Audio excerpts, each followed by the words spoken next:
Salam saudara terkasih, kembali kita boleh belajar bersama-sama saat ini merenungkan firman Tuhan. Merupakan lanjutan dari pembelajaran beberapa waktu yang lalu, masih dari kitab Filipi pasal 2 ayat 5 sampai 11 dengan tema mengikuti teladan Kristus. Mari sebelum kita melanjutkannya, kita boleh berdoa terlebih dahulu. Bapa di surga, terima kasih. Biarlah Engkau sungguh boleh bekerja dalam hati setiap kami saat ini. Meneduhkan hati kami di hadapan Allah. Sehingga sungguh-sungguh kami boleh merenungkan firman Tuhan. Kami boleh memahami sungguh-sungguh karena pekerjaan Roh Kudus yang memberi pengertian kepada kami. Supaya firman Tuhan kami pahami dan boleh kami ikuti, lakukan di dalam hidup kami. Berkati kami semua, di dalam nama Yesus kami berdoa. Amin. Saudara yang dikasihi oleh Tuhan Yesus, saya akan membacakan nats firman Tuhan ini bagi kita semua. Sekali lagi saya bacakan Filipi pasal 2 ayat 5 sampai 11. Filipi pasal 2 ayat 5 sampai 11, demikian firman Tuhan. Hendaklah kamu dalam hidupmu bersama menaruh pikiran dan perasaan yang terdapat juga di dalam Kristus, yang walaupun dalam rupa Allah tidak menganggap kesetaraan dengan Allah itu sebagai milik yang harus dipertahankan, melainkan telah mengosongkan dirinya sendiri dan mengambil rupa seorang hamba dan menjadi sama dengan manusia. Dan dalam keadaan sebagai manusia, ia telah merendahkan dirinya dan taat sampai mati, bahkan sampai mati di atas kayu salib. Itulah sebabnya Allah meninggikan dia dan mengaruniakan kepadanya nama di atas segala nama, supaya dalam nama Yesus bertekuk lutut segala yang ada di langit dan yang ada di atas bumi dan yang ada di bawah bumi, dan segala lidah mengaku Yesus Kristus adalah Tuhan, bagi kemuliaan Allah Bapa. Saudara yang dikasihi oleh Tuhan Yesus, kehadiran Kristus di dalam dunia sebagai wujud kasih-Nya kepada semua orang yang berdosa. Kasih-Nya yang kita nikmati tidak akan dapat kita balas dengan segala upaya kita.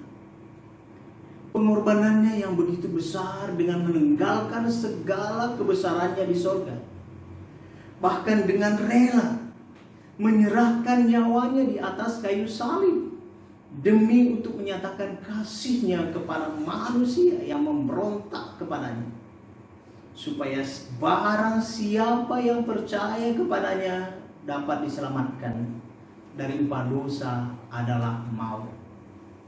Pemberontakan yang pasti berbuahkan upah dosa adalah maut. Saudara dikasihi oleh Tuhan Yesus, mari kita boleh pahami ya arti ini. Upah dosa adalah maut. Kalau dikatakan upah, berarti mau tidak mau harus kita terima. Tetapi kasih-Nya menghendaki supaya tiada seorang pun manusia mati di dalam keberdosaannya. Itulah yang menyebabkan Dia harus turun ke dalam dunia dan menjadi manusia, supaya oleh Dia kita yang percaya kepadanya luput dari upah dosa, yaitu maut. Tetapi Dia dengan rela menggantikan posisi saya dan saudara untuk menjalani hukuman maut itu. Saudara yang terkasih, Tuhan Yesus telah melakukannya dengan sempurna, sesuai dengan kehendak Allah, sehingga kita yang percaya dapat diselamatkan dengan satu janji, dengan kepastian akan keselamatan. Barang siapa yang percaya kepadanya tidak binasa selama-lamanya, melainkan beroleh hidup yang kekal. Sekarang dia berada di sorga, meninggalkan suatu teladan yang harus kita ikuti, supaya nyata kitalah orang-orang yang sudah ditebus olehnya dan telah menjadi miliknya sendiri. Demikian Rasul Paulus dalam kerinduan yang dalam kepada jemaat Filipi dan juga kepada kita hari ini, agar kita meladani Kristus di dalam segenap hidup kita. Bagaimana kita meneladani hidup Tuhan Yesus di dalam segenap hidup kita? Yang pertama adalah yang terdapat dalam ayat 5-6. Menaruh pikiran dan perasaan Kristus dalam hati. Ya. Hendaklah kamu dalam hidupmu bersama menaruh pikiran dan perasaan yang terdapat juga dalam Kristus Yesus. Dalam ayat 5 dikatakan demikian. Rasul Paulus mengharapkan supaya jemaat Filipi dan kita saling bersama-sama berjuang memalingkan pikiran kita kepada teladan Kristus yang telah merendahkan diri dengan rela dan bahkan mengorbankan dirinya untuk menyelamatkan manusia yang berdosa, supaya saya dan saudara dalam sikap kita pun sama seperti Kristus, merendahkan hati dan berkorban untuk kemuliaan Kristus. Mari perhatikan. Hendaklah kamu dalam hidupmu bersama. Adalah suatu pernyataan yang harus dilakukan dan tidak boleh tidak dalam kondisi apapun. Ini harus dilakukan bersama-sama di tengah-tengah jemaat Filipi dan kita saat ini. Apa itu? Menaruh pikiran dan perasaan yang terdapat juga dalam Kristus Yesus. Sikap menaruh pikiran dan perasaan dalam Kristus Yesus mestinya membentuk sikap saya dan saudara dalam persekutuan yang ada di tengah-tengah jemaat. Bahkan menjadi suatu kewajiban bagi kita, orang percaya, menerapkannya di antara kita. Baik di dalam pola pikir dan juga di dalam menaruh kasih, sebagaimana Kristus Yesus telah melakukan dan menjadi teladan bagi kita. Sikap yang demikian akan memampukan kita menerima segala kekurangan dan kelebihan sesama, sehingga akan menghasilkan suatu penerimaan yang akhirnya meneguhkan kesatuan dan kesehatian di dalam jemaat. Keteladanan Tuhan Yesus dalam pikiran dan perasaannya harus nyata di tengah-tengah jemaat. Tuhan Yesus dalam berpola pikir bagaimana dia mengerjakan keselamatan bagi manusia. Dia yang di dalam perasaannya penuh kasih, sehingga dengan rela mengerjakan keselamatan.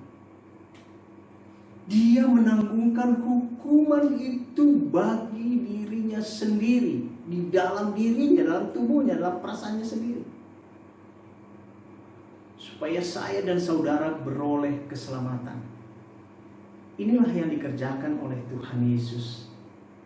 Maka pantas dan wajiblah kita teladani ini dalam hidup kita.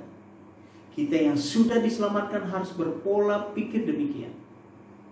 Kita harus punya kerinduan yang dalam untuk mengerjakan keselamatan bagi orang lain dengan tekun, memberitakan Injil keselamatan tanpa pamrih. Karena apa? Kristus telah mengerjakannya bagi kita tanpa pamrih. Hanya karena kasih-Nya yang begitu besar bagi kita. Kita yang sesungguhnya tidak layak. Tapi karena kasih-Nya yang besar itu, kita dilayakkan untuk beroleh keselamatan. Dan saat ini kita dilayakkan juga untuk masuk di dalam pekerjaan keselamatan itu. Saudara yang terkasih, dengan demikian, maka nama Tuhan pun akan ditinggikan melalui kehidupan kita. Keteladanan yang demikianlah yang diharapkan oleh Rasul Paulus diterapkan di tengah-tengah jemaat Filipi dan bagi kita saat ini. ayat 6. Yang walaupun dalam rupa Allah tidak menganggap kesetaraan dengan Allah itu sebagai milik yang harus dipertahankan. Mari perhatikan. Tidak mementingkan diri sendiri adalah teladan yang diberikan oleh Tuhan Yesus. Dia adalah Allah sendiri, dengan rela melepaskan segala kemuliaannya di sorga. Dia tidak merasa hal ini adalah suatu hal yang harus dipertahankan demi untuk mengerjakan karya keselamatan bagi saya dan saudara orang berdosa yang sesungguhnya harus menerima upah dosa, yaitu maut. Ya.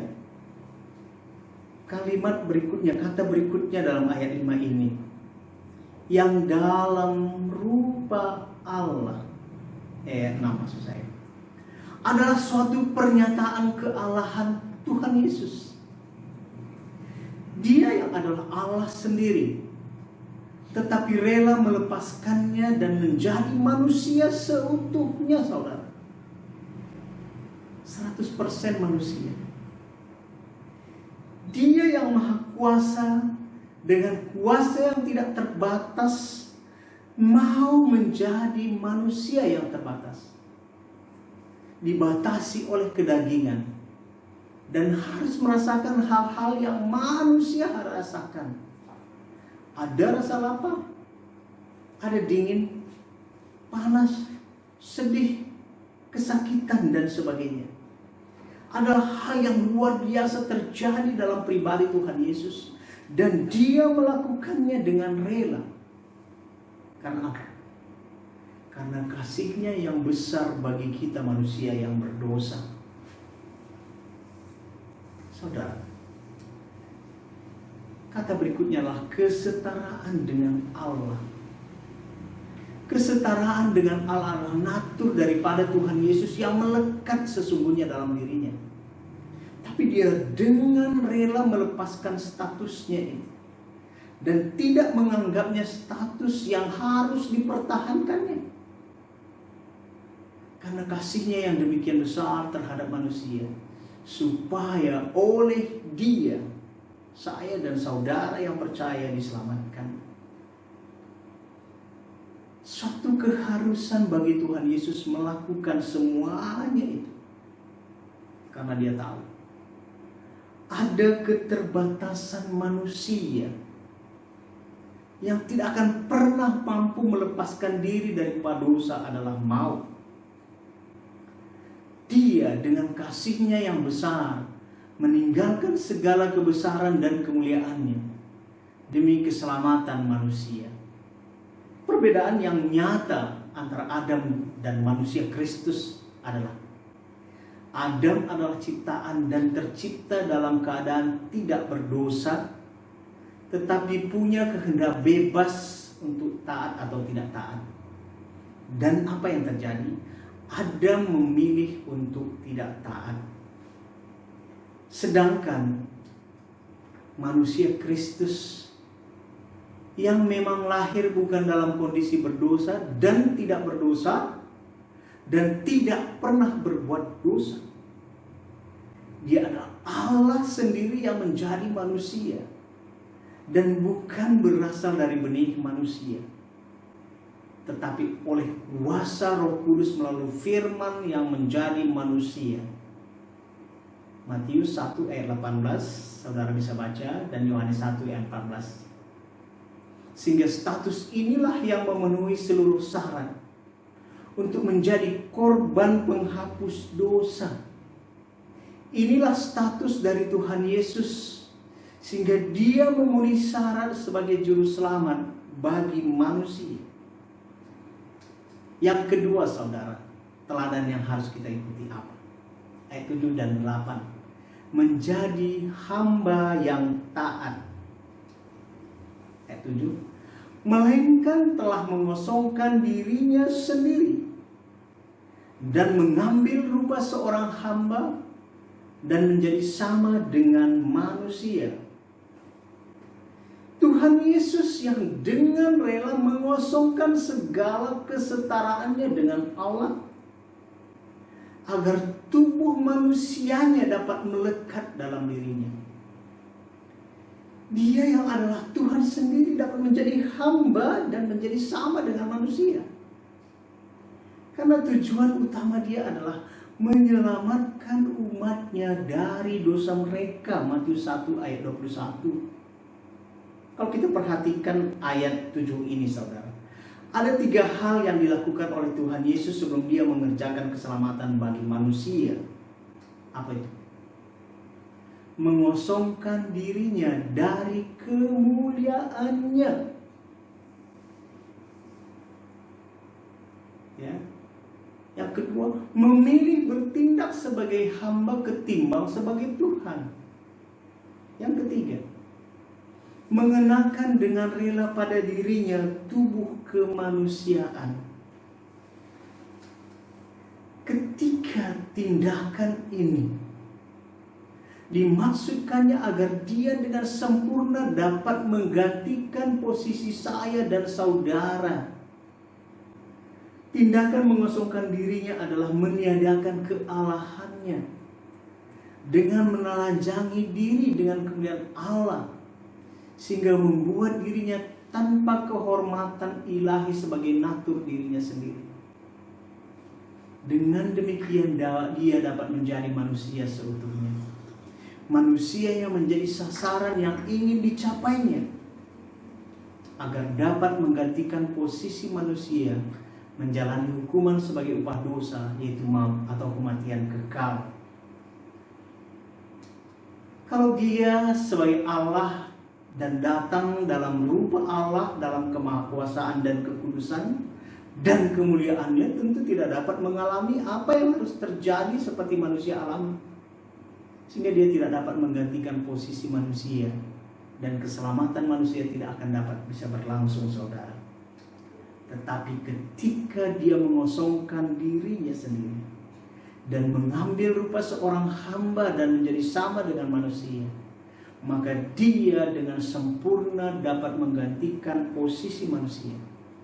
Dia dapat mengalami kematian yang seharusnya manusia harus tanggung sebagai upah dosa. Itulah sebabnya dia dapat menyelamatkan manusia dengan sempurna, sehingga setiap orang yang percaya kepadanya tidak perlu menjalani hukuman maut, tetapi beroleh pengampunan dan keselamatan.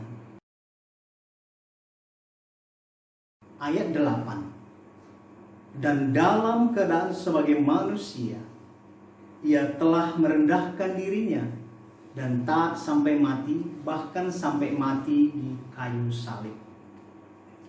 Setelah dia datang sebagai manusia seutuhnya, Tuhan Yesus benar-benar merendahkan dirinya, dan dia menjalani kehidupan yang benar-benar taat, bahkan sampai kepada kematian di atas kayu salib. Segala penderitaan yang harus dia tanggungkan sepanjang perjalanan Via Dolorosa atau jalan sengsara, menunjukkan betapa mengerikannya upah dosa adalah maut. Dan di atas salib nyata betapa terkutuknya dosa. Demikian dia merendahkan dirinya dan taat sampai mati. Bahkan cara mati tersalib, satu hal yang sangat memalukan. Semuanya itu harus dia jalani supaya saya dan saudara dapat diselamatkan dan dibebaskan dari hukuman dosa, yaitu kematian yang kekal itu. Semua hukuman itu ditanggungkan oleh Tuhan Yesus kepada dirinya sendiri untuk menggantikan posisi saya dan saudara yang harus dihukum dalam maut. Demikian sempurna pekerjaan keselamatan itu dia kerjakan, sehingga setiap orang yang percaya kepadanya tidak perlu lagi dihukum dalam kebinasaan, melainkan beroleh hidup yang kekal. Dalam Yohanes 3 ayat 16. Kematian yang tersalib adalah suatu kematian yang bagi orang Yahudi adalah suatu kematian yang amat indah. Dan kalau bisa dijauhkanlah kiranya kematian yang demikian. Bukan saja terhadap tubuh, juga pikiran, mata, dan telinga. Itulah sebabnya kematian yang demikian dijauhkan dari komunitas kehidupan Yahudi. Dan harus dijauh dari pemukiman. Karena kematian yang seperti itu adalah terkutuk, saudara. Terkutuk. Dalam keadaan sebagai manusia. Ya, mari perhatikan. Pernyataan dalam keadaan sebagai manusia menunjukkan bahwa Tuhan Yesus adalah sungguh-sungguh dalam keadaan sebagai manusia. Tetapi sebenarnya dia berbicara tentang sifat sementara sampai kepada kematiannya. Setelah itu tubuh kemanusiaannya berubah menjadi tubuh kemuliaan. Tubuh kemanusiaan terbatas dalam daging, sedangkan rupa dia yang sebenarnya adalah rupa Allah. Dan itulah natur yang sesungguhnya daripada Tuhan Yesus. Tetapi setelah selesai penyaliban dan kematiannya secara sempurna, dan berarti pekerjaan keselamatan telah selesai dia kerjakan, dia bangkit dari kematian, maka tubuh kemanusiaannya sudah diubahkan menjadi tubuh kemuliaan. Tubuh kemuliaan yang tidak terbatas oleh sekat ruang dan waktu. Artinya kehadirannya kapan saja dan di mana saja dapat hadir. Hadirnya Tuhan Yesus saat murid-muridnya berada dalam suatu ruangan yang tertutup dan terkunci karena ketakutan. Tuhan Yesus hadir di sana. Murid-muridnya terkejut, takut, dan terkagum-kagum. Di sini dia menyatakan kembali tentang dia adalah Allah sendiri, supaya murid-muridnya tidak ada alasan takut dan menyembunyikan diri. Ini juga sebagai bukti bahwa dia benar-benar adalah Allah sendiri. Teladan yang ketiga yang harus kita ikuti adalah ayat 9 sampai 11. Tujuan hidup kita, ya saudara, hanya bagi kemuliaan Allah, bukan untuk kemuliaan kita. Ayat 9. Itulah sebabnya Allah sangat meninggikan dia dan mengaruniakan kepadanya nama di atas segala nama. Ayat 10. Supaya dalam nama Yesus bertekuk lutut segala yang ada di langit dan yang ada di atas bumi dan yang ada di bawah bumi. Ayat 9-10 ini menyatakan tentang upah atau imbalan yang dia dapat dari ketaatan dan kerendahan hatian. Dan pengorbanan yang dilakukan oleh Tuhan Yesus dari Allah Bapa. Sungguh layaklah Tuhan Yesus dianugerahi nama di atas segala nama. Inilah kehormatan dan kekuasaan tertinggi atas segala manusia, atas segala ciptaan Tuhan maksud saya. Suatu pelajaran teladan yang boleh menjadi suatu perenungan yang mendalam bagi saya dan saudara. Apa itu? Betapa Allah sangat menghargai sifat perendahan diri yang mutlak dari saya dan saudara untuk menyatakan kemuliaan Allah dan keagungannya dalam segenap hidup setiap orang-orang percaya. Saatnya kelak Allah yang akan mengangkatkan orang-orang yang merendahkan diri seturut waktunya Tuhan. Demikian suatu ajaran tentang pribadi Tuhan Yesus yang menakjubkan. Rasul Paulus mengungkapkan teladan Kristus ini supaya jemaat Filipi dan kita saat ini terbuka hati kita terhadap diri dan lingkungan kita, sehingga kita dapat menjalani hidup di dalamnya. Lenyap perpecahan, perselisihan, dan ambisi-ambisi pribadi. Suatu teladan yang bila diikuti akan membuat kita senantiasa sehati sepikir dalam perasaan yang sama, satu kasih, satu tujuan, di mana Allah ditinggikan dan dimuliakan, lewat pelayanan-pelayanan kita, yaitu pemberitaan Injil. Ayat 11. Dan segala lidah mengaku Yesus Kristus adalah Tuhan bagi kemuliaan Allah Bapa. Kerendah hatian dan ketaatan Tuhan Yesus di dalam mengemban misi keselamatan bagi dunia berbuah pengagungan yang menyatakan siapa Dia sebenarnya. Dia adalah Tuhan Allah itu sendiri, nggak bisa dipungkiri lagi. Pengakuan yang tidak terbendung dan tidak dapat ditahan akan keluar dari segala mulut-mulut setiap orang, dan segala lutut akan berturut bahwa Yesus adalah benar Tuhan Allah sendiri. Semuanya itu terjadi, saudara, bagi pengagungan kemuliaan Allah Bapa. Dia yang telah merancangkan keselamatan bagi manusia, suatu karya yang telah Dia sendiri kerjakan di dalam pribadi Tuhan Yesus secara sempurna. Maka sewajarnya lah Tuhan Yesus ditinggikan. Demikian suatu teladan Tuhan Yesus telah tinggalkan bagi kita saat ini. Adakah alasan bagi kita untuk tidak meneladaninya? Dia yang adalah Allah sendiri, tetapi dengan rela melepaskan semua kemuliaan, tahta, kekuasaan untuk menyelamatkan saya dan saudara. Adakah alasan bagi saya dan saudara untuk tidak menghargainya? Mari evaluasi diri. Sejauh manakah kita sudah meneladani Kristus, baik dalam kerendahan hati, pikiran, perasaan, tidak mementingkan diri sendiri, kesetiaan dan juga ketaatan dalam mengerjakan pekerjaan keselamatan. Dia telah melakukan semuanya dengan rela. Dia mengalami penderitaan, bahkan sampai mati di atas kayu salib untuk keselamatan saya dan saudara.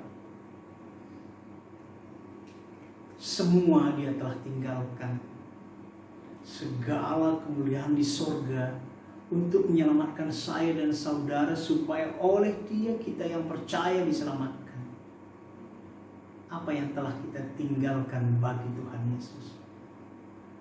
Semua Dia telah tanggungkan, segala penderitaan, siksa dan cercaan,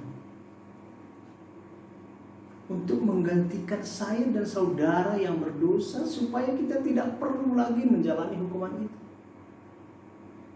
Apa yang telah kita tanggungkan bagi Tuhan Yesus? Semuanya Tuhan Yesus telah berikan, segala yang dimilikinya untuk kebaikan kita. Apa yang telah kita berikan bagi Dia? Apapun yang kita berikan tidak akan sanggup membalas segala pengorbanannya, saudara.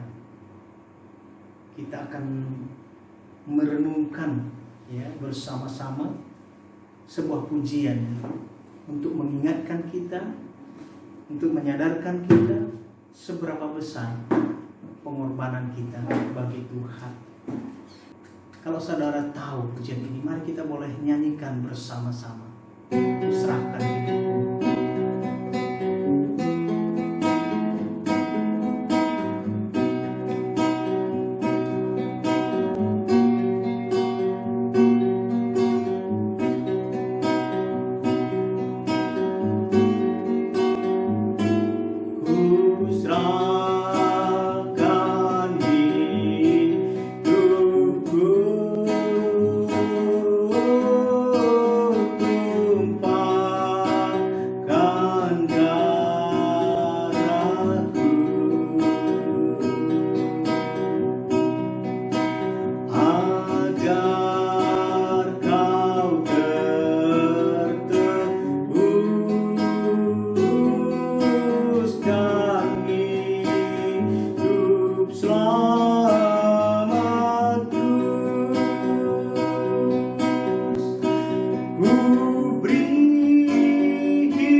Semua telah kuderitakan, apa yang kau deritakan.